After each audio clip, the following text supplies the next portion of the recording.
Raila first has to get through two major hurdles before we even talk about 2017. First, he has to keep the Accord alliance together. And they may have kept together for the last 3 years. Doesn't mean they'll be together by the election. A lot changes in the last year.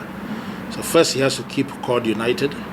Then secondly, he has to persuade the other two co-principals, who, in theory at least, are his equals.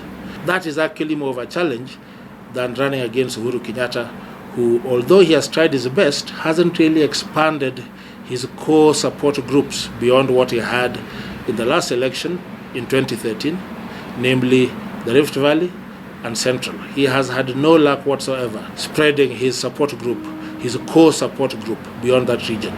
That makes him weak. His government is seen as corrupt. That also makes him weak.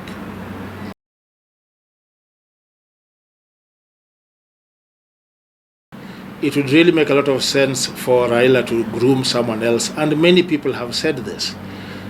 I would say there's a different question here. Can he pull it off? Can it work? You have to remember in 2002, Raila, who had been a candidate in the previous election, had been a presidential candidate in the previous election, that is 1997, he persuaded his voters to support someone else. All those who had voted for Raila in 1997 voted for Kibaki in 2002. And at that time, the suggestion was that that was a shrewd move and a good compromise, which would bring benefits to his supporters, even if he was not president, and he was supporting an older man, and he could always run for president after that. It didn't work. He lost big time. He lost in every way. He wasn't even a cabinet minister by the end of the next election, 2007, whereas even though he fought with Moi in the period leading up to 2002, he remained in the cabinet until he chose to resign. So it's not easy for him to sell that same narrative of vote for someone else. Those who feel Raila should nominate them or step aside and support them should ask, if he is to do so, are they sure the bedrock of his support, which is basically Luo Nyanza, some parts of Kisii, some parts of Western, and most of the coast, would they really support someone else? Now, some of them might, some of them might not. This is loyalty which is directly to Raila. So it's not just a matter of, is it a good strategy? The question is, will those votes be delivered? And it's not just him. Like now, we hear that Deputy President Ruto will support President Uhuru Kenyatta. It is expected that Uhuru will then support Ruto in 2022. Okay? Now, the question is, by then Uhuru, if he wins, will be an outgoing president. How much influence will he really have? Right now, nobody in Central dares challenge him because he will be seen as betraying a sitting president. But by then, he'll be the outgoing president. There could be a dozen people who have been waiting patiently who will want to run for president, all from Central Kenya. So these promises of support, I don't think they work most of the time. There's no guarantee, even if Uhuru begs Central Kenya, that they will support Ruto in 2022. In the same way, there's no guarantee right now that if Raila was to say Kalonzo Tosha or Moses Wetangula Tosha, that Luos and Western would be pleased in some cases, with Moses, for example.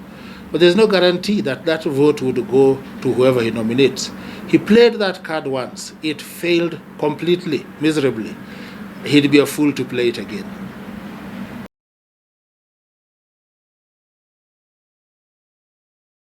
Well, like everyone else, I have read about the mistakes he supposedly made in the last election. And all I can say is I have heard similar stories about every party. People are focusing on the mistakes Raila made. All presidential candidates make a lot of mistakes. All presidential candidates trust people who receive money for a specific purpose and immediately use it to pay their debts or to buy a house or whatever. So those sort of things happen in every campaign. You cannot really say that his campaign was more disorganized than others.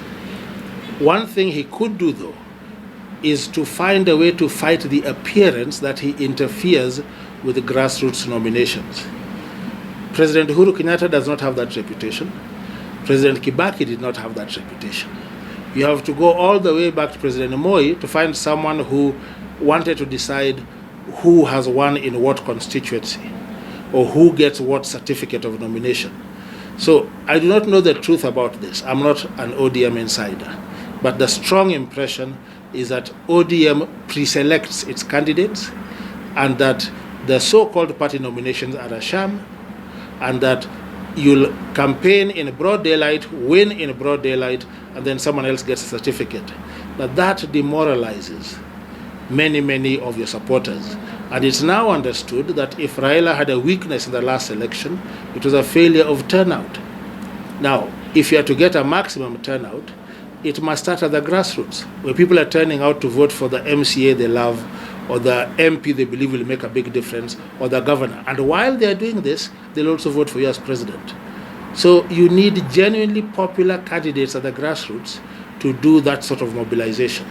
So if indeed this has been a weakness of Raila's campaigns, and as I say, it's a perception, I do not have the facts, then he really needs to let the people decide.